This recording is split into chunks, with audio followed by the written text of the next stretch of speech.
Dr. Camille Osaibansu had been reviewing the morning's credential applications for 45 minutes when the name appeared in her hiring portal. She was sitting in her office on the fourth floor of Aldermere Regional Medical Center, the 200-bed hospital she had run as medical director for the past 3 years, and the name on the screen made her set down her coffee with the careful precision of someone who did not want to break anything.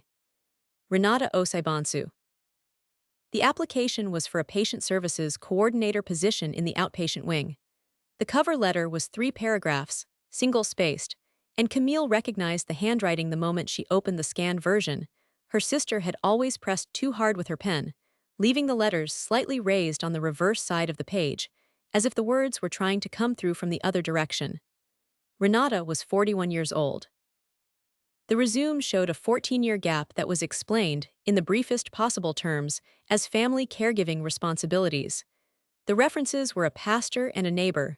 I sat there for a long moment. I looked at the name. I looked at the date on the cover letter, March 14th.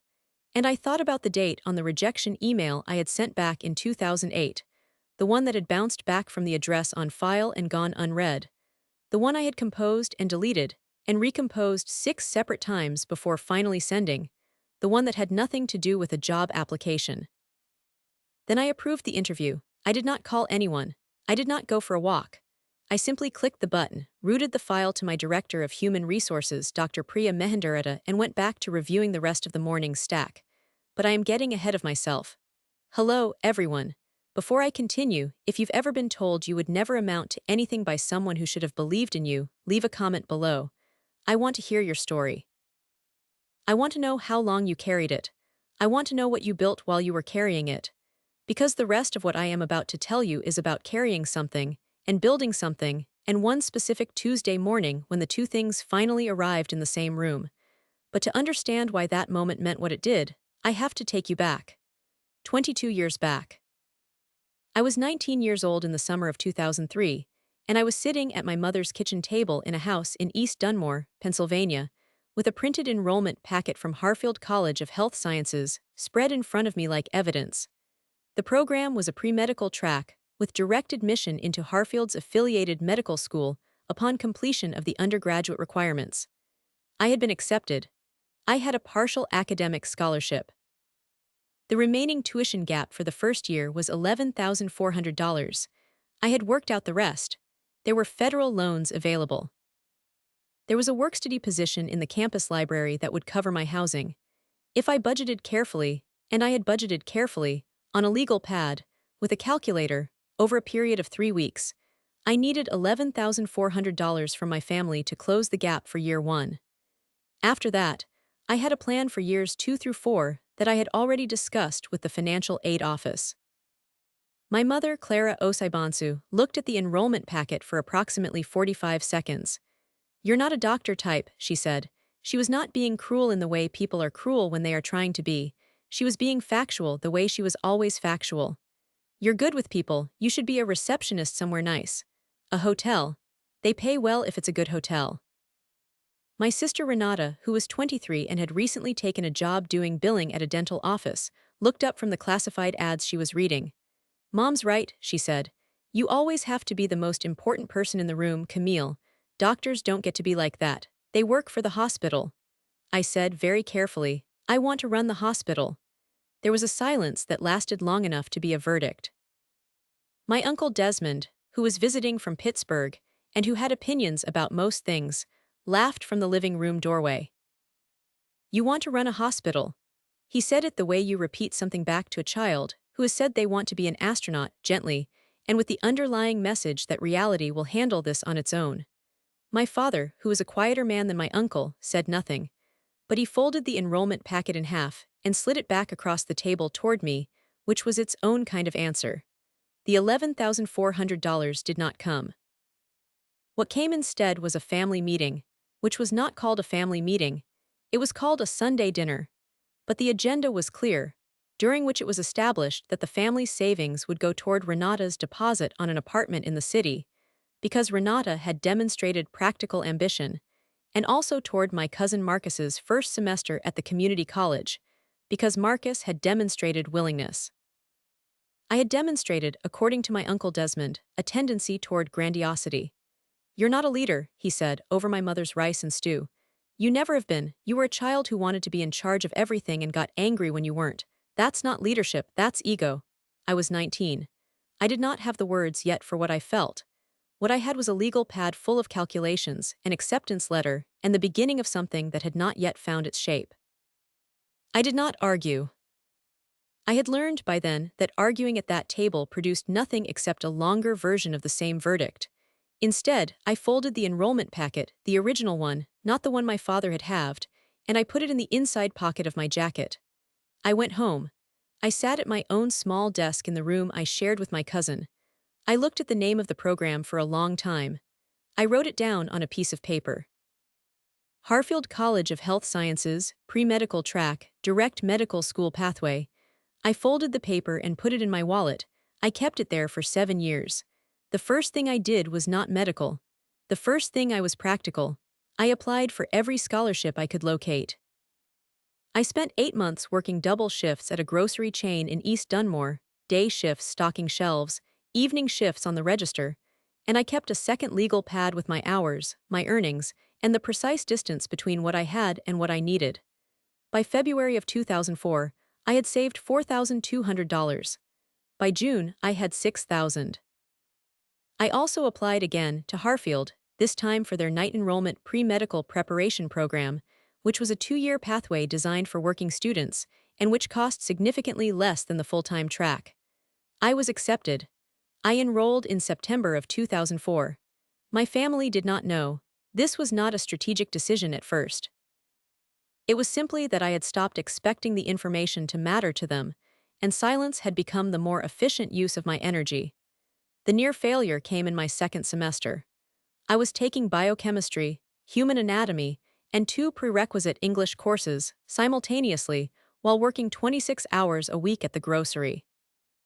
In the 3rd month of that semester, the store cut my hours without warning, a management restructuring, they said, though what they meant was that 3 long-term employees had been let go, and the remaining staff were redistributed into a schedule that no longer accommodated my class hours. I lost 11 hours of weekly income. I ran the numbers on a Saturday night and concluded that I would not be able to pay my spring enrollment fee by the deadline. I sat with that for 2 days. On the 3rd day, I went to the financial aid office at Harfield and explained my situation to the coordinator on duty, a woman named Ms. Patricia Wendell, who had worked in that office for 16 years and who had seen, she told me, approximately everything. She did not offer me a solution immediately. She listened. She pulled my file. She looked at my academic record, which at that point showed a 3.8 GPA across 12 credits, and she said, "How much do you need to bridge to the end of the semester?" I told her the exact figure, $940. She reached into her desk drawer and pulled out a printed list of emergency grant applications. She handed it to me. "You have 2 weeks," she said. "Apply to all of them, bring them back to me before you submit them anywhere." She looked at me over her reading glasses.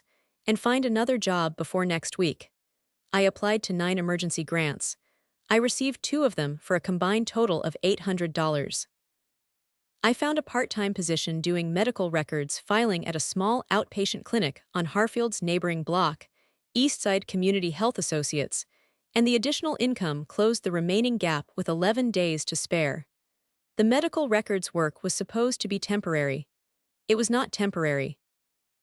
Dr. Frederick H. Terberg, the clinic's administrative director, noticed within 6 weeks that I was reorganizing the filing system without being asked, not out of ambition, but out of a practical intolerance for disorganization that I had never been able to turn off. He called me into his office one afternoon and asked me what I was studying. I told him. He said, "You're going to be very good at this." It was the first time anyone in any official capacity had said something of that nature to me. I did not know what to do with it. I thanked him and went back to filing. My family, during this period, remained consistent. My mother called occasionally to ask if I had found a nice job yet. Renata called once to tell me that the dental billing office had promoted her to office manager and that she was considering a certification in medical coding, and wasn't it funny how you could build a good career without going to medical school? I said that it was. I did not mention Harfield. I did not mention the grants. I did not mention Dr. Terberg, or the medical records, or the fact that I was carrying a 3.9 GPA into my fourth semester. I had a health insurance coverage plan through the clinic, a minimal one, but it was the first time in my adult life I had been covered by anything other than my mother's policy. I remember noting that detail in my legal pad. It felt like a coordinate, a fixed point on a map I was drawing for myself. My uncle Desmond called once that year around the holidays. He asked what I was up to. I told him I was working. He said, "Good, practical." He seemed satisfied. He did not ask a follow-up question. Harfield's full medical school pathway accepted me in the spring of my second year of the preparation program, based on my academic record, and a recommendation letter from Dr. Terberg, who also offered me a part-time research assistant role in the clinic's new patient outcomes tracking system. I accepted immediately. The year was 2006. I was 22. Medical school at Harfield College of Health Sciences ran for 4 years. Then there was residency. I matched into internal medicine at Northgate University Hospital in New Haven, Connecticut, a 3-year program that then extended into a fellowship in healthcare administration and clinical leadership at Northgate's Graduate Management Institute. The fellowship was not common. It was a 2-year program designed specifically for physicians who wanted to move into institutional leadership without leaving clinical practice entirely. My fellowship director, Dr. Anita Subramaniam, had designed the curriculum herself, and she had a reputation for being difficult to impress. I impressed her. She told me so on March 8, 2014, which was the date of my fellowship completion ceremony. She pulled me aside after the formal portion and said specifically, "Camille, I have run this program for 9 years. I have produced 4 hospital administrators, 2 department chiefs, and 1 person who is now running a state health authority. I want you to understand what I am telling you when I say that your file is in a different category." I stood in the atrium of Northgate University Hospital's main building in a blazer I had purchased specifically for that occasion, and I felt something settle into place inside me that had been in transit for 11 years. My family did not attend. They had not been told the ceremony was happening. I had completed medical school, a residency, and a 2-year administrative fellowship. I had done it in 13 years of continuous work from that night at the kitchen table. I had done it without $11,400 from anyone. I had done it largely in silence, and the silence had become, by 2014, not a wound but a practice, a deliberate management of information that I had come to understand as a form of professional hygiene. She had no idea what I had become. None of them did, and I had every intention of keeping it that way. My appointment as medical director of Aldermere Regional Medical Center was finalized on January 19, 2021. I was 37 years old. The search process had taken 8 months. I had been one of 6 finalist candidates, the only one without a prior directorial title on her resume, and the only one who had been asked, in the 3rd round of interviews, to present a full operational restructuring proposal for Aldermere's Outpatient Services Division, which was running a $2.3 million annual deficit. I presented a 14-page proposal. The board approved my appointment 6 days later. Aldermere was a 200-bed community hospital in southwestern Pennsylvania, 40 miles from East Dunmore. I had chosen it deliberately. My office, when I arrived in February of 2021, had a window that faced west. On clear days I could see, in the far distance, the water tower that marked the edge of East Dunmore's industrial district. I was not superstitious about this, but I noticed it. The person who knew my full story at Aldermere was my deputy director of operations, Marcus Enwerigi, not my cousin, no relation, a man I had met during a hospital management conference in Pittsburgh in 2018, who had spent 15 years in hospital administration, and who had, at our second meeting over dinner at a conference hotel restaurant, asked me a direct question. "Who did you build this without?" It was an unusual question. I answered it honestly. I told him about East Dunmore and my mother's kitchen table and the $11,400 and 7 years of silence, and Dr. Terberg and his reading glasses, and the ceremony at Northgate in the atrium. Marcus listened without interrupting. When I finished, he said, "Do you want them to find out eventually?" I thought about it. "I want them to find out," I said, "when it can't be taken from me anymore." He nodded. He seemed to understand this as a risk management strategy, which in a sense it was. By the time Renata's application arrived in my hiring portal, I had been medical director for 3 years.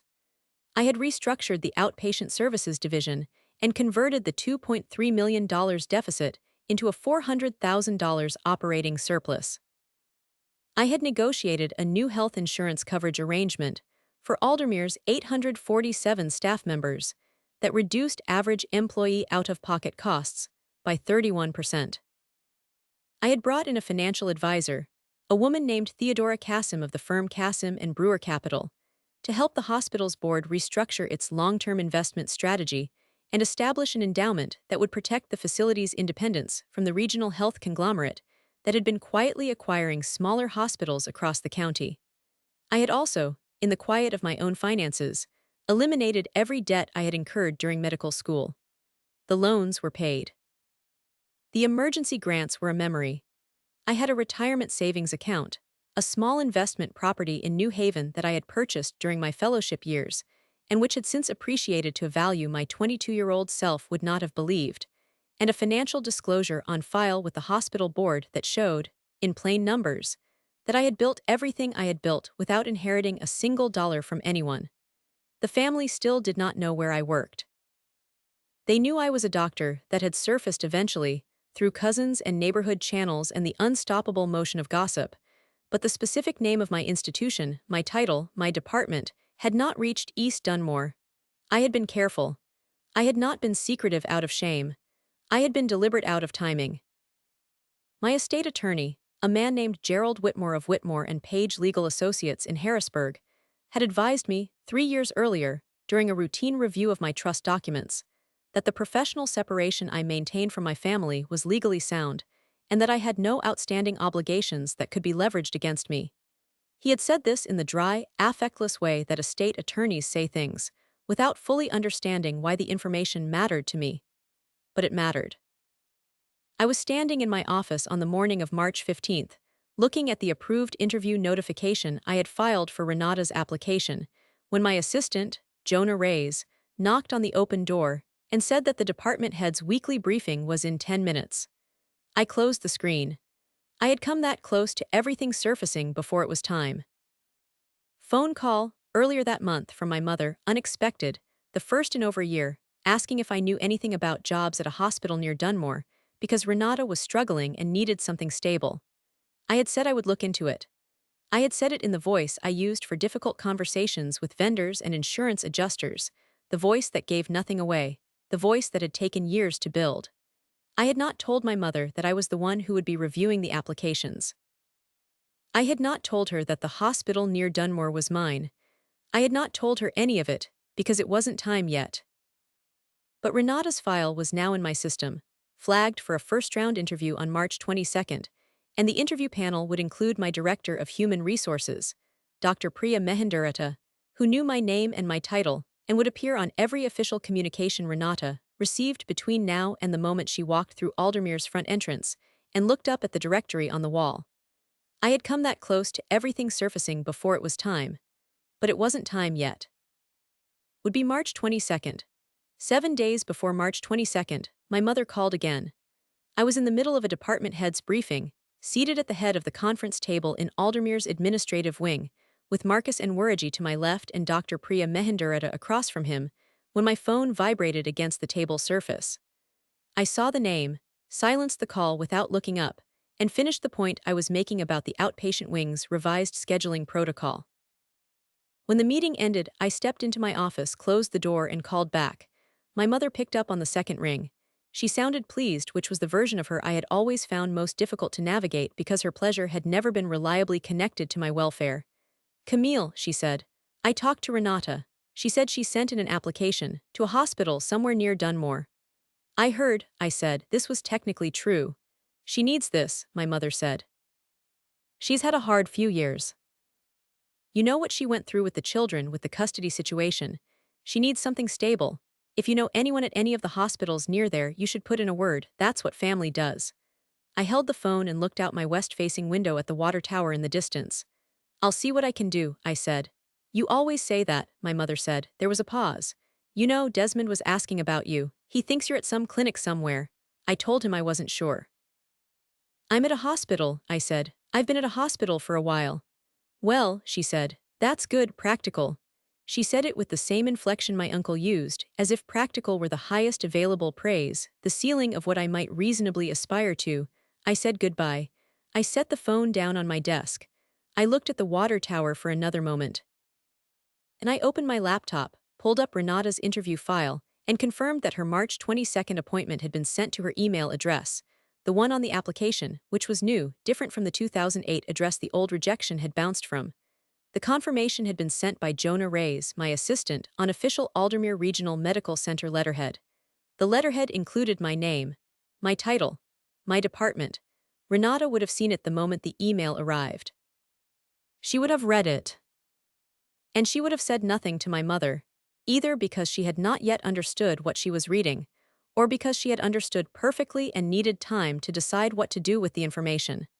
I knew, with the particular clarity that comes from having watched people underestimate you for 2 decades, that it was the former. Renata had not understood what she was reading. She would understand it on March 22nd, when she walked through the front entrance of Aldermere Regional Medical Center and saw my name on the directory wall next to the words Medical Director. I called Marcus and Werrigi that evening. I signed the first document. There was no going back. The document was a formal conflict of interest disclosure, required under Aldermere's hiring protocols whenever a senior administrator had a personal or familial relationship with a candidate under review. I had drafted it myself, reviewed it with Gerald Whitmore of Whitmore and Page Legal Associates, and signed it in the presence of Aldermere's board compliance officer, a meticulous woman named Sandra Ochoa, who asked me 2 clarifying questions, noted my responses in the official record, and filed the disclosure in the board's administrative archive. The disclosure named Renata Osai-Bonsu as my sister. It named me as the medical director. It documented that I had approved the interview without knowledge that the applicant and I were related, which was technically accurate in the sense that I had approved the application before I read the name, though I had recognized the name within the same session. Sandra Ochoa did not ask for that level of granularity. I did not offer it. What the disclosure also established, formally and on the record, was that from the moment of filing, I was recused from any further involvement in Renata's hiring decision. The file would be handled entirely by Dr. Mehendurata's department. I would have no influence over the outcome in either direction. This was not disadvantageous to me. It was, in fact, exactly the structure I needed. Marcus and I met in my office the following morning.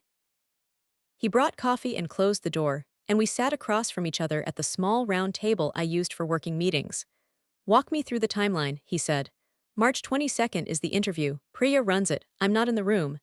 And when Renata sees your name on the building, she'll have 2 choices," I said.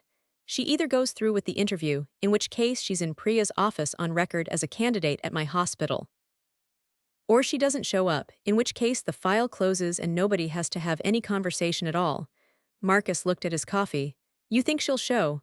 "I think she needs the job." He nodded slowly. "And your mother doesn't know you're the director here." "My mother knows I'm at a hospital somewhere, that's all she knows." "What does Desmond know?" "Nothing specific." Marcus set down his coffee.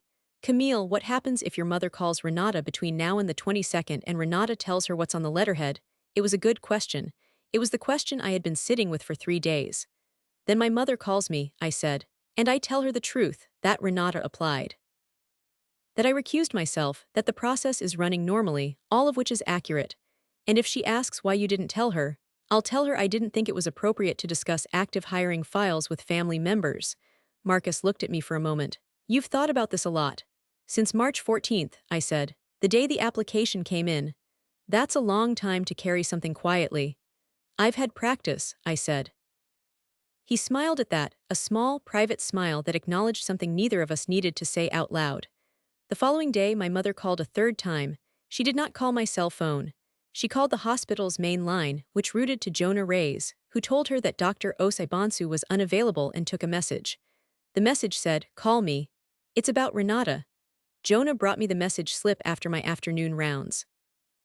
He set it on my desk with the careful neutrality of someone who had learned not to ask questions about things that did not require his involvement. I looked at the message slip. I looked at my phone. I thought about calling back. Then I thought about the night in 2003, when I had sat at my mother's kitchen table with an enrollment packet in front of me and $11,400 between me and the rest of my life. I put the message slip in my desk drawer. I would call back in the evening. I would use the same voice I used for insurance adjusters, and I would say, very calmly, that Renata's application was being handled by the appropriate department, and that I could not discuss active hiring processes with anyone, including family. That was the moment I understood exactly how much they had underestimated me. What none of them knew, not my mother, not Renata, not my Uncle Desmond in Pittsburgh, was that Gerald Whitmore had spent the preceding 2 weeks reviewing a set of documents that had nothing to do with the hiring process. They were personal documents. Financial disclosures, trust documents from our grandmother's estate, a woman named Abina Osaibansu who had died in 2009, and whose small estate had been distributed by my Uncle Desmond, acting as informal executor without a formal probate process and without notifying me. I had been 25 in 2009. I had been in my third year of medical school at Harfield. I had not known there was an estate to contest. I had not known, until a conversation with a cousin 2 years earlier, a casual, throwaway remark at a family gathering I had attended briefly while visiting East Dunmore for an unrelated conference, that my grandmother had left a specific bequest to me. In her will. A handwritten document, witnessed by 2 neighbors, leaving me $32,000 designated for my education. My uncle had distributed the estate without filing the will. The $32,000 had gone, in portions, to Renata, to my cousin Marcus, and to my uncle himself. I had spent 3 years being very careful about what I did with that information. Gerald Whitmore had filed a formal inquiry with the county probate court in October of 2024. The process had been slow and procedurally complex, as these things were, but by March of 2025, a court order had been issued requiring a full financial disclosure from my Uncle Desmond covering the distribution of our grandmother's estate. The disclosure was due on March 28th. That was 6 days after Renata's interview. There was a long thread connecting March 14th's application to March 28th's disclosure, and I was the only person who could see the whole thread from end to end. Renata did not know about the probate inquiry. My mother did not know about the probate inquiry. My Uncle Desmond knew about the court order because he had received it, but he did not know that the person who had initiated the inquiry was his niece, the one he had last dismissed as grandiose at a Sunday dinner table in 2003. My patient that Thursday, a 71-year-old man named Bernard Kowalski who was recovering from a cardiac procedure, and who had asked me, with the cheerful directness of someone who had decided he had earned the right to ask questions, what I did when I wasn't working brought me back to the simpler shape of things. I read, I told him, and I sit with my coffee before the building gets loud. That's it, he said, for a woman running a whole hospital. That's enough, I said, he laughed. It was a good, full laugh for a man 3 days out of a cardiac procedure. I made a note in his medical records, signed the daily chart review, and left his room feeling something uncomplicated and necessary. Dr. Mehendarata confirmed, that same afternoon, that Renata's interview was still scheduled and that the candidate had not requested any changes. Renata was coming. The thread was pulling taut. Gerald Whitmore's next call was already on my calendar for March 21st, the day before. 3 days before the interview, my mother called my cell phone at 7:30 in the evening. I answered because I had decided by that point that answering was the more efficient choice. Renata showed me the email, my mother said.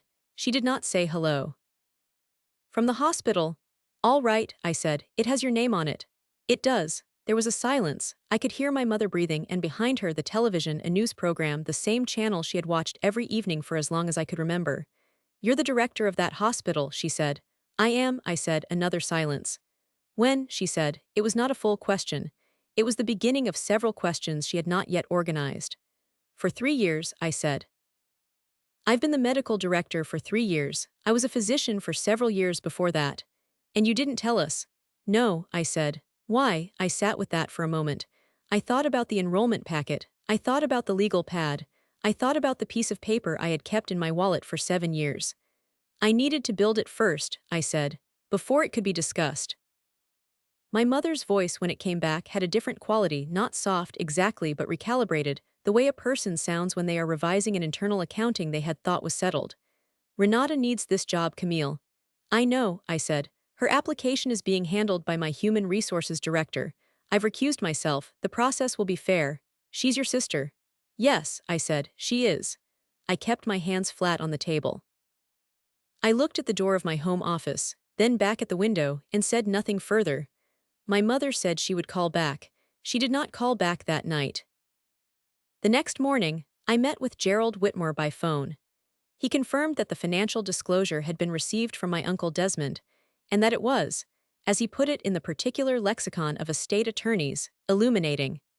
The disclosure documented the distribution of $32,000 from my grandmother's estate across 5 parties, including my uncle himself, without reference to the handwritten will. Gerald would be filing a formal response to the probate court by March 27th. He had prepared a legal settlement framework that would allow the matter to be resolved without a formal hearing if the other parties agreed to participate. They'll need independent counsel, Gerald said. I know, I said. Your uncle is going to want to know who initiated this. He'll find out on March 22nd, I said. Gerald was quiet for a moment. That's not an accident, is it? No, I said. It's not. She thought she had won. She had 2 days. And Gerald Whitmore's response brief, which named me as the initiating party in full, was already sealed and dated and sitting in his office in Harrisburg, scheduled to be filed with the court the moment I gave him the signal. March 22nd was a Monday. I was in my office at 6:58 in the morning. I had been there since 6:40, which was not unusual. I had reviewed the week's operational calendar, confirmed the staffing levels on the inpatient floors, and signed off on 3 pending medical records requests that had been queued since Friday. By the time Jonah arrived at 7:30 with the morning briefing packet, I was into my second cup of coffee and had already reviewed the agenda for the day's department heads meeting. Dr. Mehendurata's 9:30 is confirmed, Jonah said, setting the packet on my desk. Interview panel is her, Dr. Yusuf Ibarra and Linda Kante from the Patient Services Division. Thank you, I said. Jonah hesitated in the doorway. He was 26 years old and had been my assistant for 2 years, and he had developed over that period a reliable instinct for when a conversation was finished. Everything okay, Dr. Osabansu? Everything is fine, I said. Thank you, Jonah, he left. At 8:55, my phone showed a text message from an unknown number, then, a second later, another from Renata's name, which she had apparently added to my contacts at some point I did not remember. The message said, I'm outside. I didn't know it was you. I responded, come in. Go to the 3rd floor HR suite. Dr. Mehendurata is expecting you. There was a pause. Then, we need to talk. I wrote, we will. After your interview. I did not hear back. At 9:47, Dr. Mehendurata knocked on my office door. She knocked twice precisely, which was her custom when the matter was significant, and entered without waiting. Interview's done, she said. How did she do? Priya sat down across from me. She had the file in her hand, but she set it on her knee without opening it. She did fine. She's qualified for the role. She's been out of the workforce for a long time, but her background in dental billing translates reasonably to the patient services coordination functions we need. She paused. She asked about you. What did she ask? She asked how long you'd been here. I told her 3 years. She asked what you did before. I told her internal medicine, Northgate University Hospital, fellowship in healthcare administration. Priya looked at me evenly. She didn't say anything for a moment. Then she asked if she could speak with you after the interview. I know, I said. She texted. Camille. Priya used my first name rarely. When she did, it meant she was speaking as a colleague and not as a direct report. Are you all right with how this day is going to go? Yes, I said, because if you need the afternoon blocked. I don't need the afternoon blocked, I said. I need the conference room on 3 reserved for 11 o'clock. And I need you there. Priya looked at me for another moment. Then she nodded, picked up the file, and left. My mother and my uncle Desmond arrived at 10:43. I did not know they were coming. Renata had called them from the lobby. This I learned afterward from the front desk coordinator, a woman named Florentia Pabst, who told me that a woman matching my mother's description had arrived with an older man and asked for Dr. Osai and been told that Dr. Osai was unavailable and that they should take a seat in the waiting area. They were still in the waiting area when I came down at 10:58. The lobby of Aldermere Regional Medical Center was not a dramatic space. It was a clean, well-lit hospital lobby with a reception desk, a directory wall, a seating area with 8 chairs, and a set of framed photographs documenting the hospital's history. But it was my lobby. My name was on the directory. My institution surrounded them on all four sides, and I watched, from the hallway that connected the elevator bank to the main entrance, as my Uncle Desmond looked up at the directory wall and found my name. He did not move for a moment. He read it again. Then he turned to my mother, and I could see him say something to her. I was too far to hear, but I could read the shape of it. That's her name, that says director. My mother turned to look at the directory. She stood very still. Renata was in the chair nearest the window. She was looking at her hands. I walked into the lobby. The first person to see me was Florentia, who nodded from the reception desk. The second was Marcus Enwerigi, who had positioned himself near the elevator bank at my request, and who straightened slightly when I came through. The third was Dr. Yusuf Ibarra, my chief of internal medicine, who happened to be crossing the lobby on his way to a clinical meeting, and who stopped when he saw me and said, "Dr. Osaibansu, good morning." In the normal way he said it every morning, which in this context carried a weight he was not aware of. "Good morning, Dr. Ibarra," I said. "I'll see you at the 2 o'clock." He nodded and continued through the lobby. I walked to the seating area. My mother saw me first. Her expression did the thing I had seen it do when it encountered information it had not been prepared for, a brief, visible recalculation, like a machine cycling through an error message. She stood up. "Camille," she said. "Mom," I said. "Uncle Desmond." My uncle was standing. He was 67 years old and still a large man, still someone who occupied a room with deliberate physical presence, but he was looking at me differently than I had ever been looked at by him. He was looking at me the way people look at something they thought they understood and have just discovered they did not. "You're the director," he said, "of this hospital." "Medical director," I said. "Yes." He looked around the lobby, at the directory, at the framed photographs. At Jonah, who had appeared at the edge of the hallway and who was holding a folder with the quiet competence of someone who knew his job. At Marcus, who had moved to stand closer, not threateningly, simply present. "How long?" my uncle said. 3 years as director," I said. 14 years as a physician before that. I completed my fellowship in healthcare administration at Northgate University Hospital in 2014. I was appointed here in January of 2021. Mother sat back down. She did not seem to choose to sit. It appeared to happen because standing became, briefly, too organizational a task. Renata was still looking at her hands. "I'd like to move to the conference room," I said. "We can speak there. Dr. Mehendareta will join us." No one objected. The conference room on the third floor was a functional room, a long table, 8 chairs, a wall-mounted screen, a window facing the hospital's rear courtyard. I had reserved it for this purpose. When we entered, Priya was already seated with her file, and Sandra Ochoa, the board compliance officer, was seated to her left with a separate file of her own. My uncle Desmond looked at the women already in the room and then back at me. I could see him processing, updating, recalibrating. "What is this?" he said. "A family conversation," I said. "With some documentation." I sat at the head of the table. I did not look at this as a performance. I sat there because it was my institution, and it was a practical seating arrangement. But I was aware that it was also the first time in my life I had sat at the head of any table in my family's presence. Sandra Ochoa opened her file.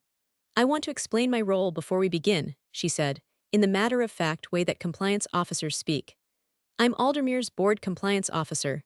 I'm here because Dr. Osaibansu filed a conflict of interest disclosure on March 15th, which is part of our standard hiring protocol. My presence is procedural. The disclosure is a matter of institutional record." She slid a copy of the disclosure across the table. My uncle looked at it. My mother looked at it. That was the first document. I had 3 more. "Renata's application was handled entirely by Dr. Mehendareta's department," I said. "I had no involvement in the evaluation. The outcome will be determined by the hiring panel, independent of our personal relationship." Renata looked up for the first time. She was 41 years old, and she looked in this moment like someone who had walked into a building expecting a job interview and found instead a reckoning. "I didn't know," she said. "I didn't know it was your hospital." "I know," I said. "Mom told me about a hospital near Dunmore. She said to apply." Renata's voice had a careful quality, not defensive but measuring. "She didn't know either." "She didn't," I agreed. My uncle said, "Why didn't you ever tell us any of this?" He gestured at the room, at the building, at the directory still visible in his mind. "Why the secrecy?" I looked at him. I thought about how to answer this in a way that was accurate and fair. "In 2003, I said, I came to my mother's kitchen table with an enrollment packet and a funding gap of $11,400. Everyone at that table told me I was not a leader. that I had ego, not ambition, that I should find a nice hotel job. I kept my voice level. I did not receive the $11,400. What I received was a consensus that I was not the kind of person who builds things. I looked at the table and then back at him. So I built quietly, because I had learned that building out loud in that particular audience was not productive. My uncle opened his mouth. He closed it. My mother said, "We didn't know you were serious." "I know," I said. Priya, who had been listening with the contained expression of someone who has considerable information and considerable discretion, set her file on the table but did not open it yet. "There's a second matter," I said, "separate from the hiring process." I removed a document from the folder Jonah had given me before I came down. It was a one-page summary, prepared by Gerald Whitmore, of the probate inquiry filed with the county court in October 2024. I slid it across the table to my uncle. He picked it up, he read the top line. His hands went very still. "Our grandmother's will," I said, "filed in 2007, witnessed by two neighbors on Carver Street. She left me $32,000 designated for my medical education. The will was not submitted to probate." I let a moment pass. A court order was issued on March 3rd requiring a full financial disclosure of the estate distribution. That disclosure was received by Gerald Whitmore last week. My uncle set the document down. He did not look at me. "I didn't know she left you anything," my mother said. Her voice was very quiet. "The will documents it," I said. "Desmond," my mother said. She turned to look at her brother. "Did you know?" My uncle said nothing for a moment. Then he said, "I handled the estate, there were debts." "The financial disclosure shows the distribution," I said. Gerald Whitmore's response to the court will be filed on March 27th. It includes a legal settlement framework. If the parties agree to participate, the matter can be resolved without a formal hearing. I looked at my uncle. "You'll need independent counsel." "Gerald can recommend someone neutral if that's helpful." There were 8 people in the room: the compliance officer, Dr. Mehenduretta, Marcus and Wurigi, who had accompanied us upstairs, my mother, my uncle, my sister, Jonah, who stood near the door, and me. My uncle Desmond, who had said at a Sunday dinner table in 2003 that I had ego and not leadership, who had distributed my grandmother's estate without filing her will, who had told my mother that I was working at some clinic somewhere and seemed satisfied with that, sat in the conference room of my hospital in a chair that I had provided and looked at a court document that I had initiated and said nothing at all. His voice, when it came, was reduced. Not by me, by arithmetic. "Do you want?" he said. "I want the estate settled correctly," I said. Gerald's framework includes restitution in the amount documented in the distribution, adjusted for time. The total figure is $41,000, which accounts for the original $32,000 and accrued consideration. I paused. "I'm not asking for that to come from you personally if the resources aren't there. The framework has options. Gerald will walk through them." $41,000, my uncle said. "Yes." He looked at the document again. He looked at my mother. He looked briefly at the window. "I'm sorry," he said. It was a small sentence. He was not a man who produced small sentences easily, and the production of this one visibly cost him something. I nodded. Renata said from her end of the table, "I didn't know any of this. The will, the money, I didn't know." "I believe you," I said, and I did believe her. Renata was many things, but she had never been the architect of the family's dismissiveness. She had been its most comfortable resident, the one who had accepted the existing framework because the existing framework suited her. She had not maliciously denied me anything. She had simply not looked. That was its own kind of choosing, but it was a different kind than my uncle's. Dr. Mehenduretta set her file on the table and opened it. "I'd like to close the hiring matter before we adjourn," she said, with the professional precision I had always admired in her. "Ms. Osaibansu Renata, the interview panel's assessment was positive. You're qualified for the patient services coordinator role. There is no conflict of interest documented in your file, and Dr. Osaibansu's recusal was properly filed. If you still want to be considered for the position, your application moves forward on its own merits." She looked at Renata calmly. "That decision is yours." Renata looked at me. I looked back at her. "It's a fair process," I said. "Priya runs her department independently. I won't be involved." Renata was quiet for a moment. Then she said, "Yes, I still want to be considered." Priya nodded and closed her file. "We'll be in touch within the week." We filed out of the conference room in the particular silence that follows a scene in which something large and long-standing has been named for the first time. My mother took my arm in the hallway, not dramatically, just briefly, the way she had when I was a child and she wanted me to stay close. I did not pull away. I didn't think you could do it, she said. Her voice was neither apologetic nor proud. It was honest, which was, in its own way, the most she had offered me in a long time. I know, I said. I should have, she said. I looked at her. She was 68 years old and she was standing in the hallway of my hospital, and she had just told me, in the particular language of our family, that she had been wrong. Yes, I said, you should have. We stood there for a moment. Then she nodded once. I walked her to the elevator. What followed was institutional and slow, as these things are. Gerald Whitmore's response brief was filed with the probate court on March 27th, one day ahead of schedule. My uncle Desmond retained a family law attorney named Paul Creighton of Creighton and Associates in Allentown, whom Gerald had not recommended, but who came with a reasonable reputation in estate matters. The legal settlement was reached in June of 2025, after 3 months of documented correspondence. My uncle agreed to restitution of $38,000, paid in installments over 24 months, with the remainder covered by the liquidation of a small investment property he held jointly with his wife. The settlement was court-documented, witnessed, and filed.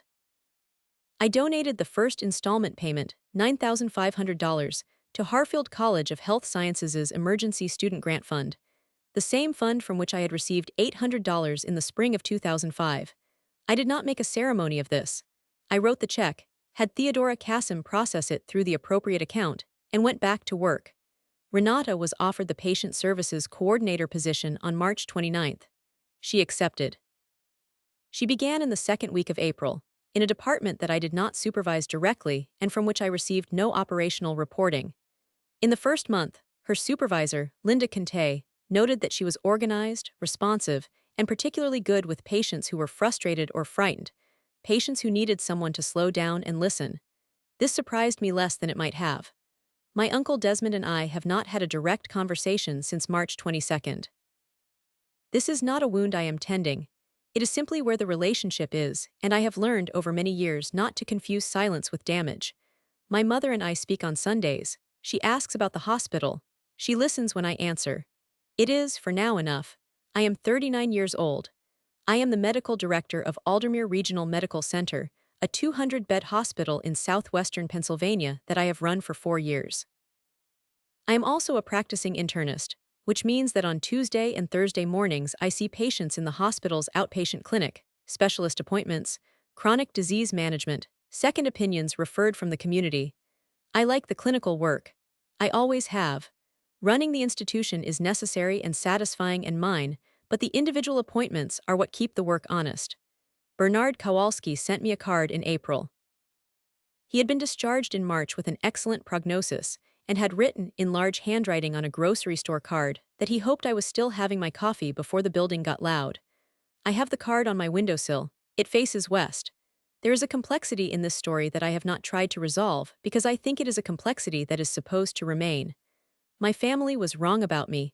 That is documented. It is institutional. It is, now, witnessed. But the dismissiveness they showed me was not born in a vacuum. It was born in a family that had learned, across generations, that ambition from the wrong direction gets hurt. My mother had her own $11,400 that no one gave her. My uncle had built and lost things of his own, and somewhere in that history, he had concluded that the safest thing was to distribute carefully among those he trusted and overlook those he did not. None of that makes what they did to me correct. But it makes them human in ways that I cannot, in honesty, pretend to be unaware of. I have not forgiven everything. I am not trying to. I am trying to understand the difference between what I needed to fight and what I needed simply to outlast, and I think, most days, that I have found the line. And if there's anything this experience taught me, it's this. 1. The people who dismiss you most confidently are often building their certainty on the thinnest possible foundation. A single dinner table conversation, a single unanswered question, and the most powerful thing you can do is take that dismissal somewhere quiet and build something true. 2. Documentation is not revenge. It is simply respect for your own record, and when the moment comes where your record is all that stands between you and someone else's version of events, you will be grateful for every date, every signed form, every archived email you kept with calm and without drama. 3. You do not owe anyone the early drafts of who you are becoming. Your becoming is yours, and the people who were not there for the construction do not automatically earn access to the finished building. Was I wrong to say nothing for 22 years, to build an entire career and institution and legal case in complete silence, without ever giving my family the chance to change? Tell me in the comments. If this story gave you strength, hit that like button. It means more than you know.